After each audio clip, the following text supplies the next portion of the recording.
প্রধানমন্ত্রী, আপনি দেশের লজ্জা। আপনি মেয়েদের প্রোটেকশন দিতে পারেন না, তাই আপনার পদত্যাগ দাবি করছি। এই আইন কি করবে? এই আইনটা অ্যামেন্ডমেন্ট করছি আমরা এই কারণে, সব তো করছি না, মাত্র কয়েকটি ধারা, শুনুন না একটু, শুনুন না একটু, হাত জোর করে বলছি শুনুন, মা বোনদের জন্য শুনুন, নারী নিরাপত্তার জন্য শুনুন, হাত জোর করে বলছি। প্লিজ কোনো কথা বলবে না, কেউ কোনো কথা বলবে না, আপনারা কেউ কোনো কথা বলবেন না প্লিজ। আমার একটু টাইম লাগতেই পারে, কারণ আমার অপোজিশন লিডারের কোশ্চেনের উত্তর দিতে হবে।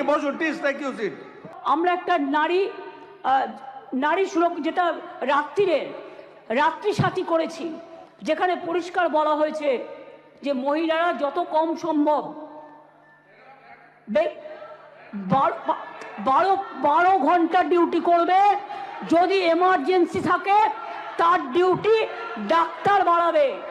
তার কারণ মেয়েদের মনে রাখতে হবে কেন করেছি, সেটা আমাদের ব্যাপার, আপনি কেন কথা বলছেন?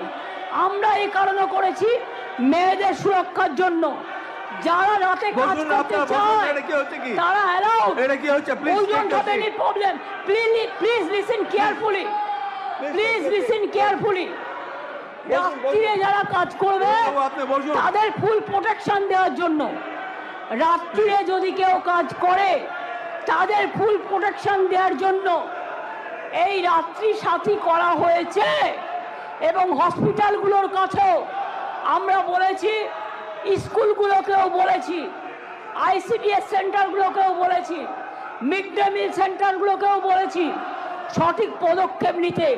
এবং মনে রাখবেন, এই বিলটি এখানে পাশ হওয়ার পরে মাননীয় রাজ্যপালের কাছে যাবেন, তিনি তাড়াতাড়ি এটা পাশ করলে এটা রাষ্ট্রপতির কাছে যাবে, রাষ্ট্রপতির কাছে গেলে এটা আইনে পাশ হবে, এবং এটা আইনে পাশ হলে এটা একটা ইতিহাস হয়ে থাকবে এবং সব রাজ্য এটাকে আগামী দিন মডেল করবে, মনে রাখবেন।